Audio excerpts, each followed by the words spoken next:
Narendra Modi sait qu'il est très attendu sur le dossier ukrainien.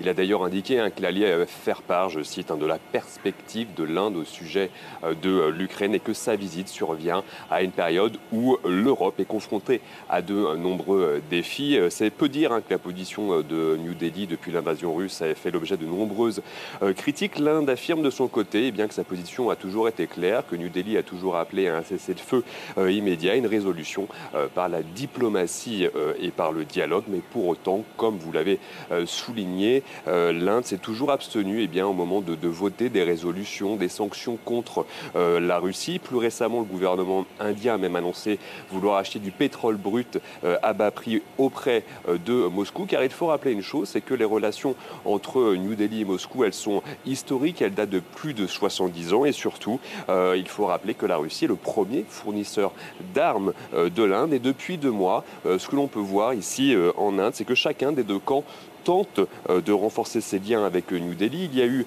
tout d'abord la visite du ministre des Affaires étrangères russe, puis également celle du ministre des Affaires étrangères chinois, puis celle après du Premier ministre japonais, plus récemment encore une rencontre virtuelle avec Joe Biden, la venue de Boris Johnson et surtout celle d'Ursula von der Leyen. Et nul doute que Emmanuel Macron et le chancelier allemand Olaf Scholz vont à leur tour parler de l'Ukraine avec Narendra Modi pour tenter de faire changer sa position, mais pour autant sans froisser le Premier ministre indien sur le sujet.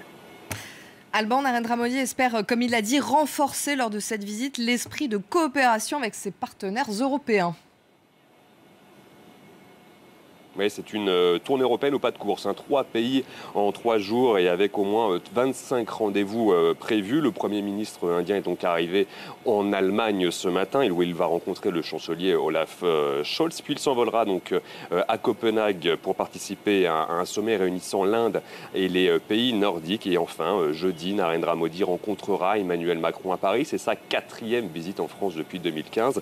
Et il s'agira du premier chef d'État étranger à être reçu par Emmanuel Macron depuis sa réélection. Donc en plus de l'Ukraine, de nombreux dossiers vont être abordés, qu'il s'agisse de la lutte contre les réchauffements climatiques face auxquels l'Inde est l'un des pays les plus vulnérables. Il sera également question d'échanges en termes d'innovation scientifique, technologique et de transition numérique. Il sera également question de sécurité, de contrats d'armement et de commerce extérieur, avec notamment l'espoir de relancer les négociations pour poser les bases d'un accord de libre-échange entre l'Union européenne et l'Inde, des négociations qui sont bloquées depuis 2013.